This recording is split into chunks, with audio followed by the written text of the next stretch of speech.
Evening, everybody. I have two lessons.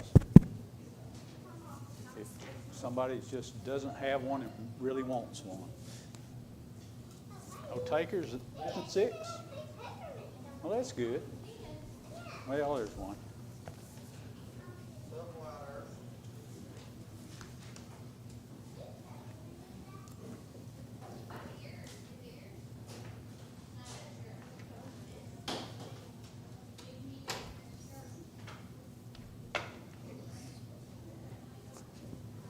Somebody that needs one right there. I'll take care of them.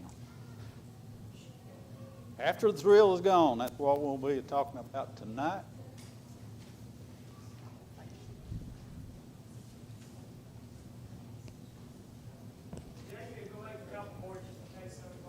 I think everybody will just be on their own.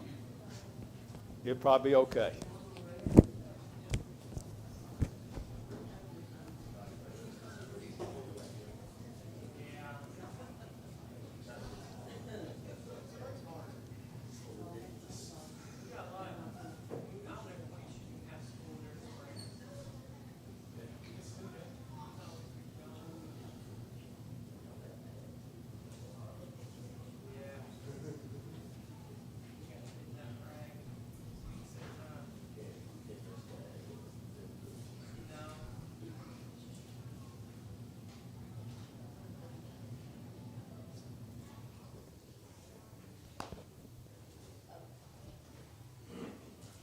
Okay, we're almost settled in.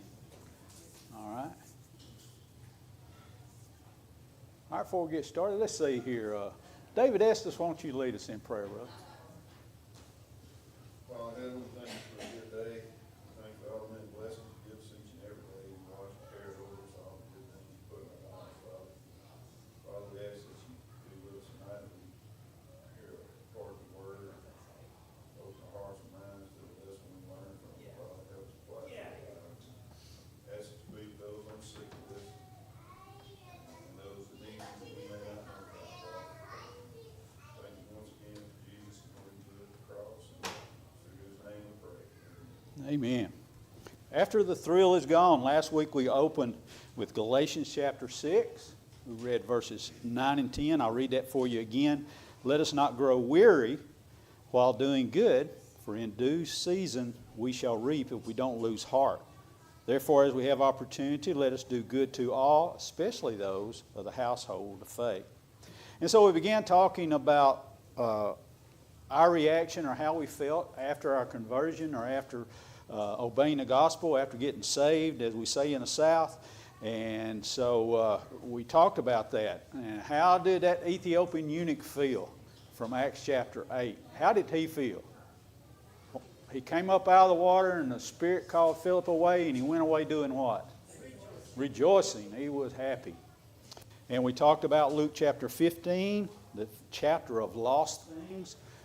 3 stories Jesus told there about lost things, about a lost sheep, a lost coin, and a lost son. And in all 3 stories, at the end of that story, what was the reaction of those who found what was lost? Joy. They all rejoiced, and there was joy over the lost things that had been found. We talked about how we react and how we feel about something that is new. And we gave some examples, and you guys went right through my list and got, I think, almost every one of them. A new job, a new school year, a new relationship, a new marriage, a new baby, a new retirement. All those things we're excited about. And I ask you, well, what do we do when something new happens to us? What is the first thing we want to do? Tell somebody. We want to tell somebody about it. And so when we obeyed the gospel, we wanted to tell other people about it. Sure. But we were just so ignorant, we didn't know how to really tell them the best way to tell Right. them. We had that feeling. It was frustrating. You wanted to tell somebody about it, but you didn't know what to say. You really didn't. And it's the same way about perhaps knowing the Word. Man, I want to know everything in there, and you didn't know where to start. And I know James and I have talked to people that have recently obeyed the gospel, and where do we start? How do we begin? And we usually send them off to the letter of James and to get them started, and that's a good spot to start.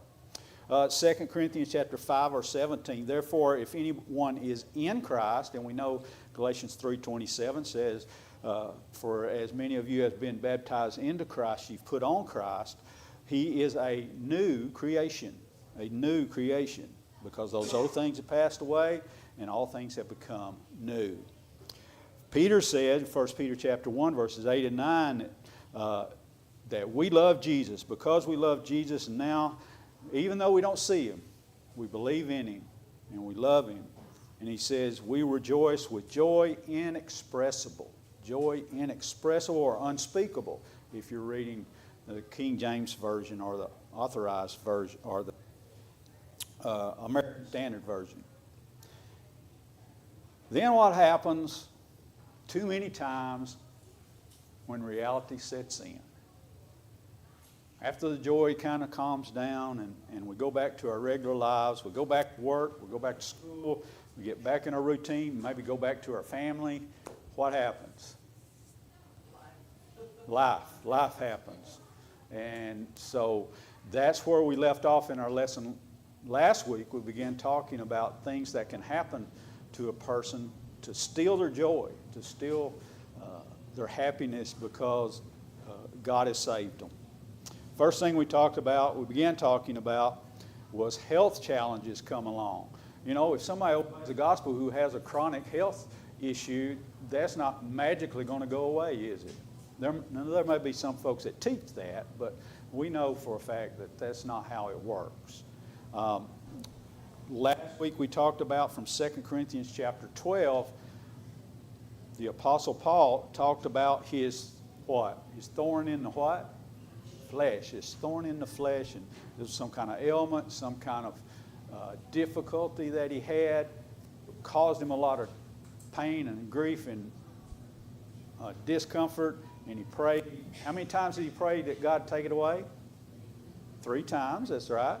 And he prayed 3 times. But God said, my grace is sufficient for you. My strength is made perfect in weakness. And so Paul said at the end of that passage, therefore I take pleasure in my infirmities. I don't like it when I'm sick. And I don't think I'm where the Apostle Paul is, where he can say, I'm glad I'm sick. I'm happy about that.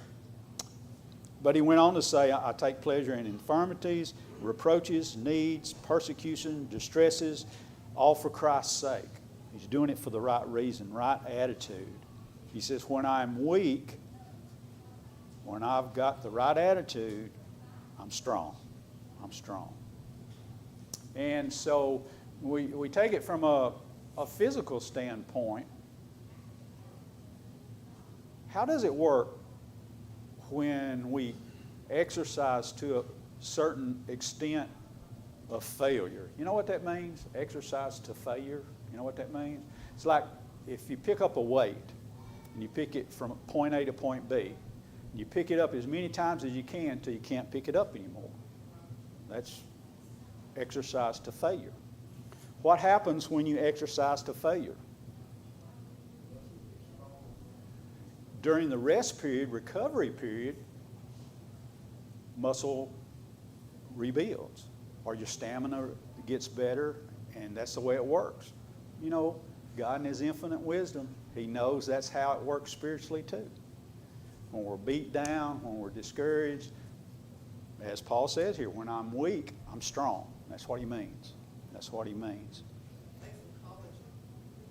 Take some college. Take some college.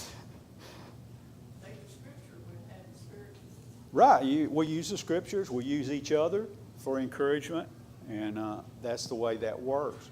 I have another passage here, and I think there's a question on your questionnaire, on your lesson, about Timothy. 1 Timothy chapter 5, verse 23, where Paul said, no longer drink only water, but use a little wine for your stomach's sake and your frequent infirmities. You notice that? Frequent infirmities. Timothy apparently was kind of sickly. He had often sicknesses, apparently. And he had stomach problems of some kind, And I'm sorry? That just means that God was using his miraculous abilities that he gave the apostles for a purpose other than an individual in Right. own good. He was doing it to show that he was God. And that was one of my questions on my lesson was, okay, Kenneth just said, the apostles had miraculous gifts of healing, right? Paul's got this thorn in the flesh. Timothy's got these stomach problems and who knows what else. How come Paul just didn't lay his hand on Timothy and cure him? Said, Wasn't the purpose of it. wasn't the purpose of that, was it? It didn't serve that purpose. It was to confirm the word. And so if it was for the purpose of making Timothy better, well, Paul just let him down. But that wasn't the purpose. It wasn't the purpose.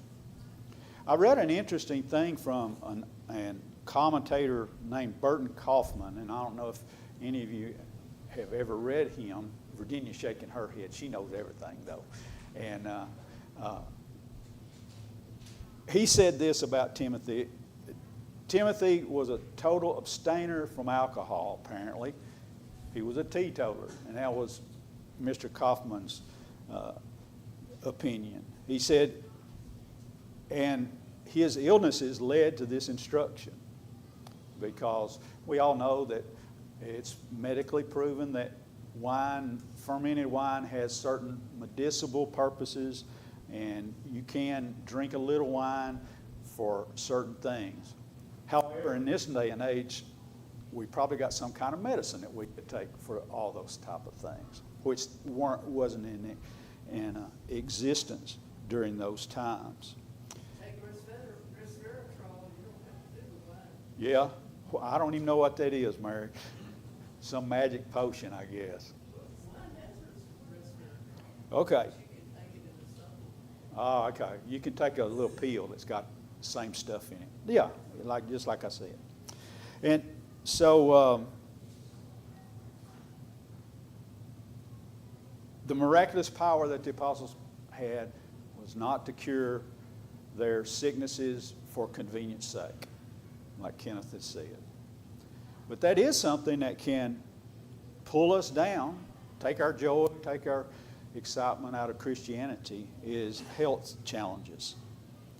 Okay, let's talk about another thing that can discourage the Christian, and that is tragedy and loss. Tragedy and loss. Hardships. You know, that's the way that the old devil turns a believer in God to a non-believer. He uses hard times. Story of Job. You know, it started out, the Lord said to Satan, you thought about old Job? You thought about my servant Job? He said, there's not anybody like him on earth. He's blameless and upright, and he fears the Lord, he fears God, and he shuns evil. And the devil said, oh yeah, I know him. But you know what? You take everything he's got away from him, take his health away from him, he'll curse you. He'll curse you. Well, we know the story, right? Even though he got his health taken away from him. By the way, what happened to him? What sickness did he get? Got boils all over his body. So bad that he scraped himself with broken pottery. Scratched himself. Janet said one time, it reminded me, she has allergic reaction to penicillin. She can't take penicillin or she can't, certain pain relievers she can't take. Codeine, she can't have codeine cough medicine. And when she does, she says, I take a credit card and it itches so bad. And it always reminds me of Job scratching himself with that broken pottery. So it must have been terrible, must have been. Satan's going to stop at nothing to make the minister of God unfaithful, fall away. Nothing's off limits, right? And personal loss, you can lose a spouse, you could lose a child, you could lose a loved one, you could lose the best friend in the whole wide world. Satan don't care. And he's going to take that opportunity to discourage you and create unfaithfulness in your life. Losing a job. When you lose a job, that's discouraging. to lose a job. Give him the brush off. Yeah, give the devil the brush off, you mean? Okay. Yeah, that's what you got to do. That's right. And so, economic difficulties. Satan, he'll use that against you for sure. A loss of reputation. Satan will use that for sure. Slander and gossip and all those things. Maybe the worst thing that happened to Job was his friends. Yeah, his friends weren't a lot of help for Job, were they? That's right. And so, all these things the devil will use. Temptation of unwholesome relationships. That happens. It happens. Addiction to pleasure. Satan even uses good things against us. He will. He'll use the good things in life, right? Family and good relationships. 2 Corinthians chapter 11, verse 14. No wonder Satan himself transforms himself into an angel of light. He can transform himself into your family, into difficulties with your relationships in a community, with good things. And as we're getting ready to talk about, even your relationship with your church family. He'll use that against you to discourage you.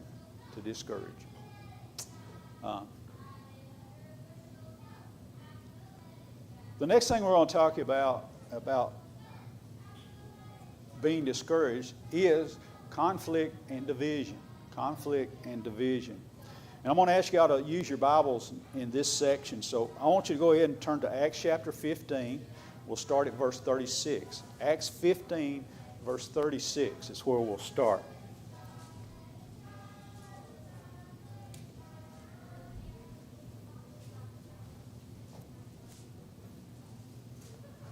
Kids are singing, "Little Light of Mine" over here. Don't let Satan blow it out. Just what we're talking about.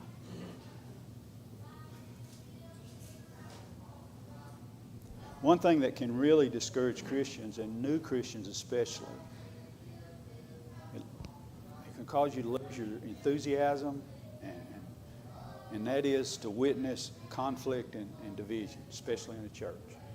Especially in our families, but especially so in a church. There's enough conflict in the world by itself without having it in the church. And so when that young Christian, that young minister, that young servant of God, he witnesses it, he sees bitterness and over doctrine and bitterness over personal opinions, they get very discouraged. Very discouraged. So the first example, we'll look at some Bible examples of this because it's so important. Acts chapter 15, beginning at verse 36. This is Paul and Barnabas getting ready to go on a mission trip. And so then after some days, Paul said to Barnabas, "Let us now go back and visit our brethren in every city where we have preached the word of the Lord and see how they're doing." So Paul wanted to go back and check on all those new Christians, right, that where they had preached and planted these churches. Now Barnabas was determined to take with him John Mark. But Paul insisted that they should not take with them one who had departed them from Pamphylia and had not gone with them to the work. And so I think if you go back about 2 chapters, John Mark, he just got homesick and he went home to Jerusalem. He said, "I'm tired, I'm going home." And so Barnabas is going to take John Mark on this mission trip. Paul said, that ain't happening. He done quit us once, he ain't going to quit us again.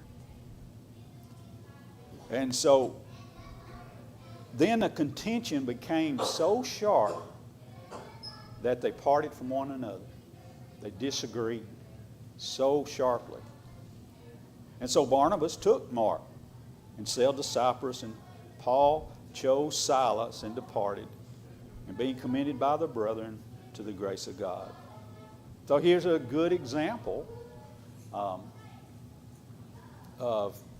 the apostles and or the Apostle Paul and his fellow workers having a disagreement. So much so that they went separate ways for a while. And so it does happen, and that's the point of this. It does happen. Even against the strongest of Christians, disagreements can happen. But we don't need to let that discourage us. We need to understand, we're brothers and we're sisters, and we're in it for the long haul. And All of them for God, now there are 2 teams. now there's 2 teams, Tom says, and so there's twice as many Christians or twice as many people converted to Christianity. So good point. Two different people can have different influence on the same individual. Yeah. And perhaps, what was Barnabas' nickname, or what was his name? Son of encouragement. And so Kenneth's point is well taken. Well, maybe because Barnabas was the son of encouragement, such a good influencer, because, didn't he take Saul of Tarsus out first after his conversion? So maybe his good influence would influence John Mark to stick with it this time. And so Kenneth brings up another good point. So from here, we understand that there can be contentions and good things come from those disagreements. But we don't need to let those disagreements discourage others. And so sometimes it's best if Tom and I disagree on something, that Tom and I keep that between ourselves. That I don't run off and I don't tell each and every person. I say, that Tom Hooten, he's crazier than a Betsy bug. You know what he thinks? Well, that's not going to do anybody any good. Not a person. Not going to do me any good. I need to keep my mouth shut. That's right. And so we just need to be careful of that and don't let that happen. You see later on down the line how this comes about for good, because Yep. bring Bring him stuff, yeah. He was still his companion, still a co-worker in the gospel. That's exactly right. So from here, let's move to the church at Corinth. Oh boy, the church at Corinth. They had some problems. So we're going to quickly look through some of their problems. So if you want to, go ahead and turn to 1 Corinthians chapter 1. We're going to read just a few verses and sections from 1 Corinthians.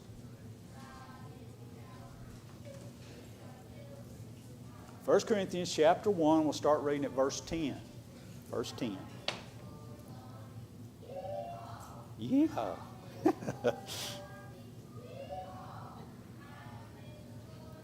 All right, 1 Corinthians chapter 1, verse 10. Now I plead with you, brethren, by the name of our Lord Jesus Christ, speak the same thing, and that there be no divisions among you, that you be perfectly joined together in the same mind and the same judgment. For it has been declared to me concerning you, my brethren, by those of Chloe's household, there are contentions, there are quarrels, arguments among you. So as we go on and read that passage, folks were kind of picking the teacher that they liked the best and saying, he's my teacher, I'm following him. That's basically what was going on. So one thing that can discourage Christians is division over teachers, divisions over preachers. And so that's something that we need to avoid. I mean, God knew it was going to be so prevalent that he put a special spot in the Bible about it. And so I just tell you how well God knows us. And so he put this in there. That's something that, again, that we should be careful and to avoid.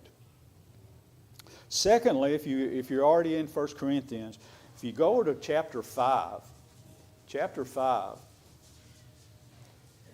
most of you know, I know, looking at the class this evening, most of you know that they had a problem in the church with an improper relationship where a man was having an affair with his father's wife, and that's the way the Bible tells it, and we can use conjecture to think exactly how that worked. It don't matter how it worked, it wasn't right.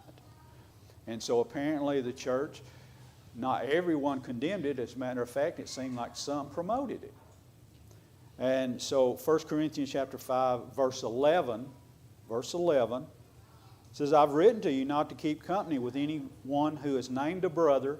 Now what does that mean? A fellow Christian, right? A fellow Christian who is sexually immoral, or who is covetous. He's an idolater or reviler. That means he talks about other people. He slanders, verbally abusive. A drunkard, someone who uses alcohol. An extortioner, someone who cheats people. Not even to eat with such a person.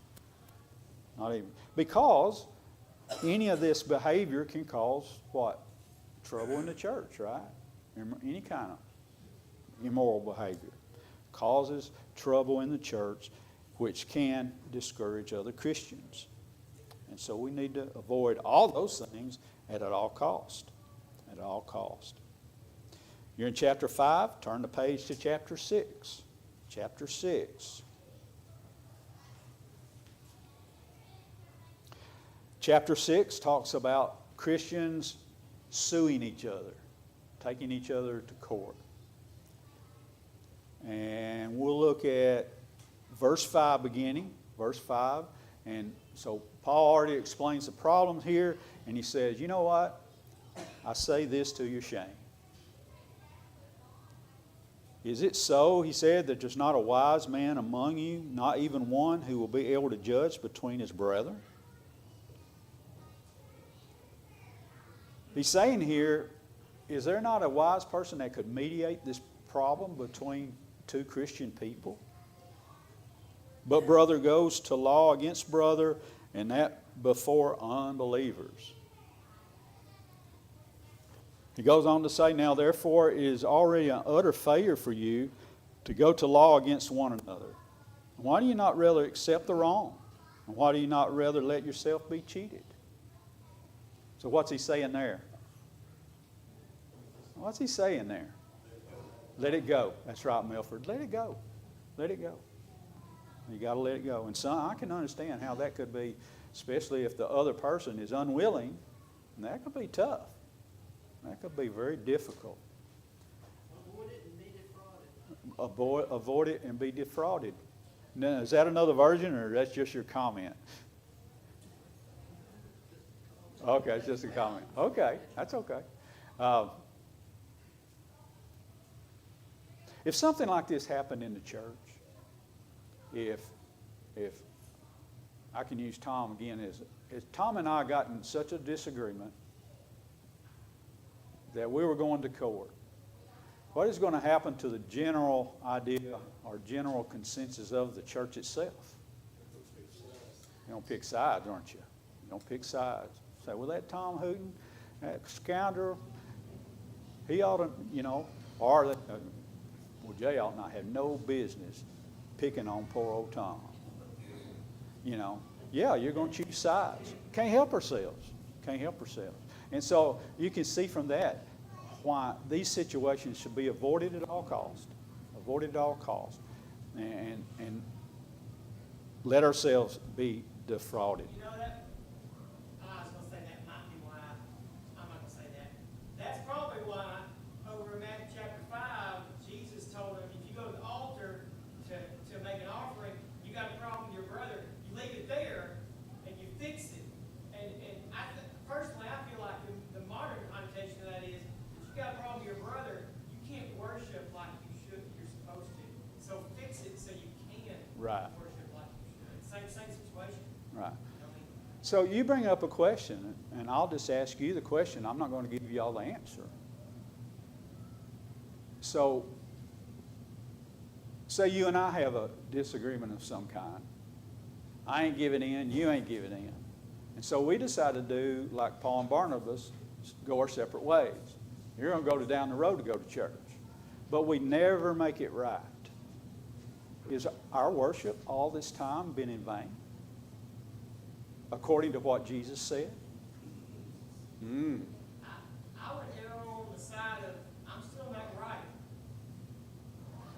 No, I have a tendency to agree with you. We need to, Sometimes we just have to be, stop being babies. You know, and just, sometimes you just get your feelings hurt and move on, right, you know? I mean, if it's a thing that, if it was scriptural, that's one thing. Right. But if it's a matter of opinion, you know, opinions are, I mean, your opinion's worth just as much as mine is. right. And you know, Scotty, if it's a doctrinal thing, you and I might have to work on that the rest of our lives. Yeah. But at least we're going to be willing to work on it. Yeah. We're going to worship together and we're going to work this thing out, even if it takes from now on. And we may never get it worked out, but we're going to work on it. And so, again, you can see it as an example of how this would discourage, especially a new Christian.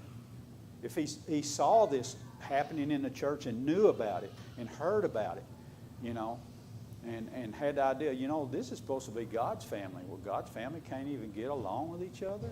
You know, along with that, if I did have a problem with you, it's really not my business to be telling around and talking and telling people that. Right. It's between us. That's Matthew 18, right? Because if there was a new Christian and we're not telling it, they would never know about it. Right. You know, I mean, we need to understand that weaker person or weaker brother, I mean, there's a lot of things going on with this. There is, and we could talk about it all day, probably. We could. And probably give real life examples that we, you know, being you and I are beginning to get a little age on us, and we have some. Hey, hold on, so now there is one. Some age on us. I knew I'd get him stirred up. Yeah. A couple other things from the church at Corinth, and the church at Corinth was messed up. They had all kinds of problems. Chapter 8, food offered to idols. Again, a difficult time. If you're still in 1 Corinthians chapter 8, talking about our liberty and using our liberty and misusing our liberty and things that that fall under that category. In this case, he's talking about the Lord's Supper. 1 Corinthians chapter 8, verse 9. But beware lest somehow this liberty of yours becomes a stumbling block to those who are weak, just like Scott has been talking about here. For anyone who sees you who have knowledge eating in an idol's temple, will not the conscience of him who is weak be emboldened to eat those things offered to idols? And because of your knowledge shall the weak brother perish, for whom Christ died. But when you thus sin against the brethren and wound their weak conscience, you sin against Christ. Therefore, if food makes my brother stumble, I will never again eat meat, lest I make my brother stumble. So again, using our liberty or misusing our liberty in ways that someone weaker in the faith or not as spiritually mature, a new Christian, might not understand that certain things are matters of liberty. One thing that we don't talk about is a new Christian from a different culture that we might influence to the wrong. Just so I don't get in anybody's business, just say that a new Christian comes into the church here and they're from a different culture, and we don't completely understand that culture. We know a little bit, and standing on your right leg is an awful thing in their culture. Okay? Nobody stands only on their right leg, one leg. You just don't do it. Well, yeah, we can. We're in Christ. We can do, well, that's in liberty. Well, who cares what you do? No. Well, if we take that attitude, that's what Paul's talking about here. He said we have to be careful. We have to be careful that things that we may take liberty in, bless you, that we may take liberty in might offend someone who is less spiritually mature. And so, again, just as with lawsuits and letting ourselves be cheated, as the scripture says, well, we may never get to stand on, bless you, we may never get to stand on one leg again until that person matures enough to understand, those things. That's not important to God. There are other things that are very important to God. And so we who are more spiritually mature, you who are more spiritually mature, you just don't do that until that person learns better. And so that's what that teaching pretty much is about. Which, We were warned when we were going up to Canada, some of the local language that we use is offensive up there. okay, You have to be careful. certain language is offensive. Certain hand gestures in certain cultures are offensive. And so it could be anything. And so we have to be careful about that we don't discourage someone who's newly come to the faith or who's weaker in the faith.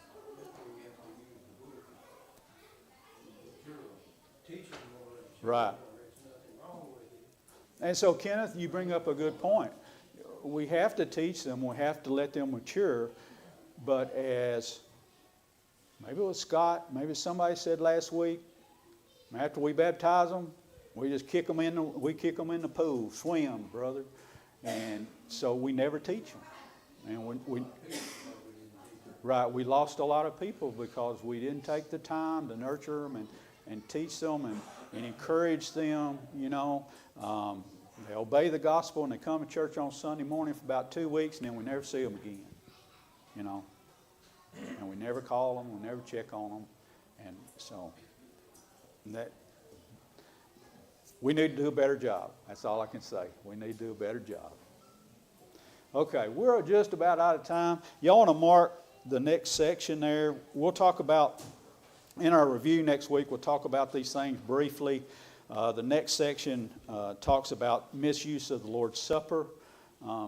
Again, something that we could offend someone if we don't do it appropriately, don't have the right attitude, or don't have the right behavior during the Lord's Supper. That could offend someone. And then we'll talk about Peter at Antioch. And let's see, I bet we could probably get close to finishing this lesson next week. All right, so let's mark that.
All right, everybody, it's about time for us to get started. Appreciate so much you being here tonight.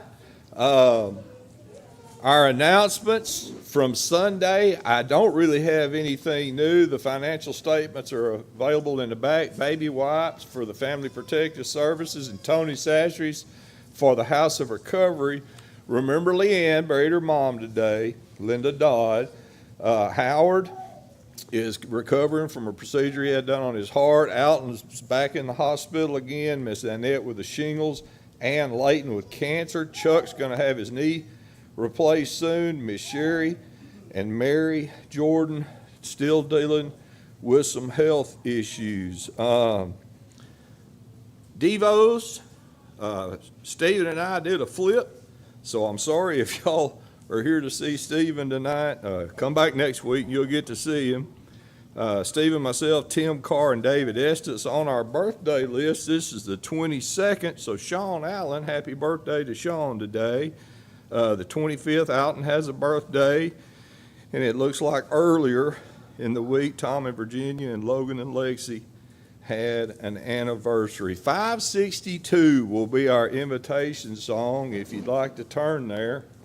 And also, as far as our Devo goes, if you'd like to turn over to Hebrews 13, that's where we're going to land here in a little while. I'm going to try not to take as little time to this as I can.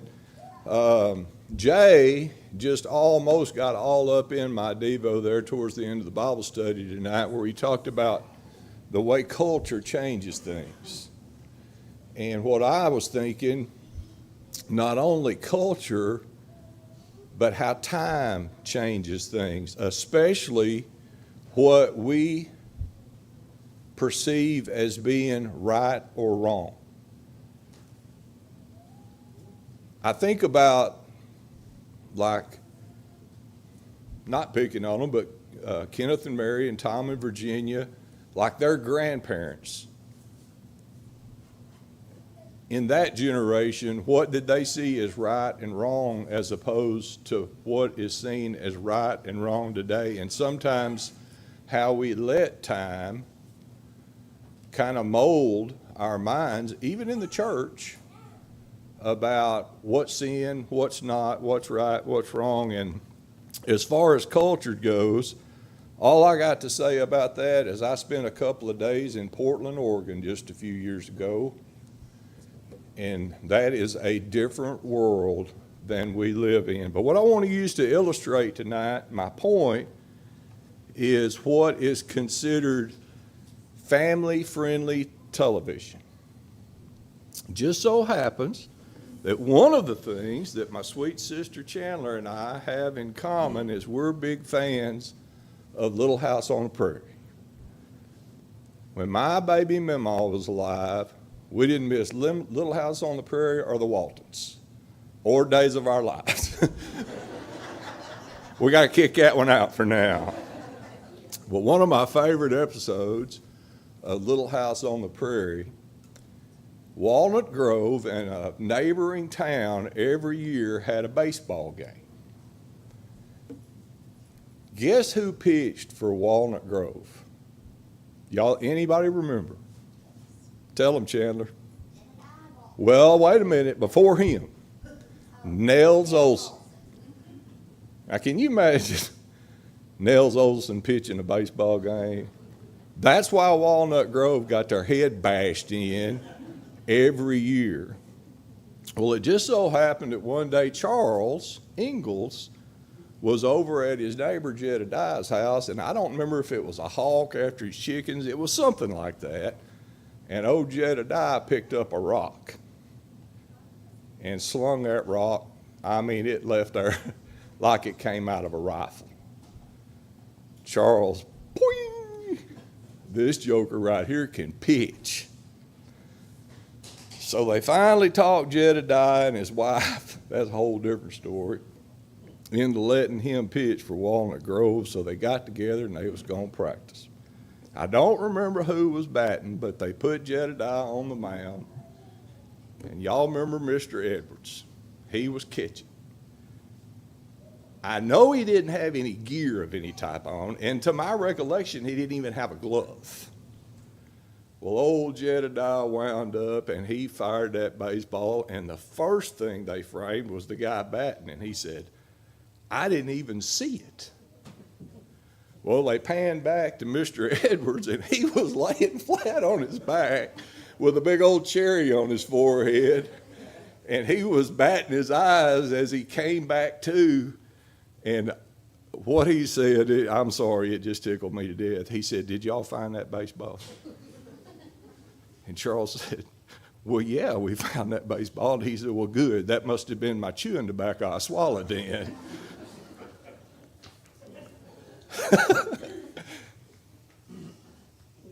Let's compare that to today. You know, Mr. Edward obviously chewed his tobacco. Charles stuffed him an old pipe full of tobacco every night. What would a family-friendly TV say about that? Well, today's women be hiding their kids' eyes. And I'm not saying it's right. I'm not saying it's wrong. I'm just saying that's how different it is. Today, my two little grandbabies back there are obsessed with a show called Miss Rachel. Teaches them their ABCs, their phonics, things like that.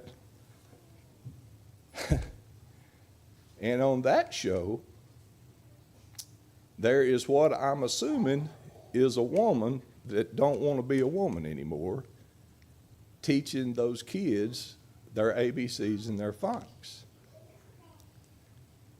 What would the people have said back in Little House on the Prairie days if they'd have seen that? And it's real obvious for those of you that hadn't seen it. So, where's the line? Jay brought up some guy standing on his right leg tonight. In some cultures, that might be considered taboo. Tom brought up certain hand gestures, certain things that you say. Depends on where you go or when you go, what generation you're in, if those things are right or wrong. Here's all you need to know. Hebrews 13:8. Jesus Christ is the same yesterday and today and forever.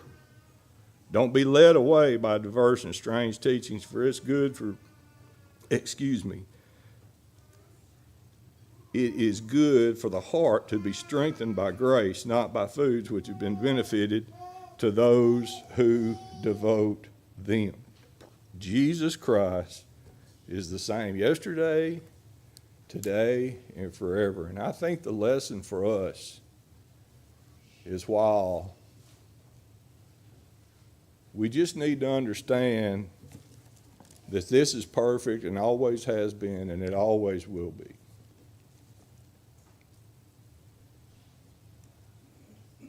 We need to see the danger in something that this said is wrong.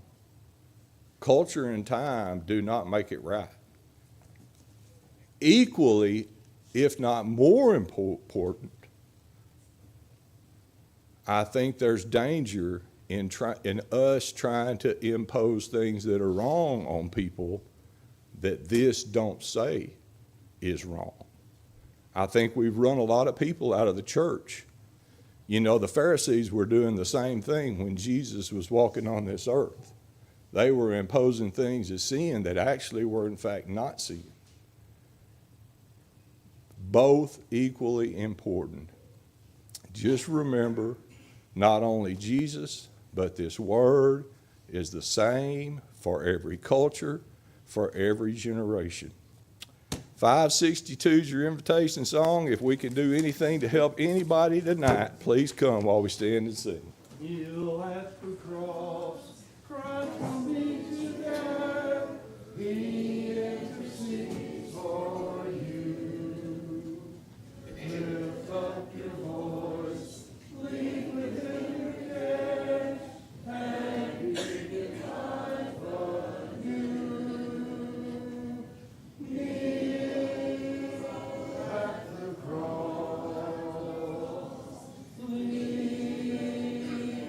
Every day.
song number 196. And Sunday night, I think I said invitation when I was supposed to be leading the Lord's Supper. This is the closing song. All right.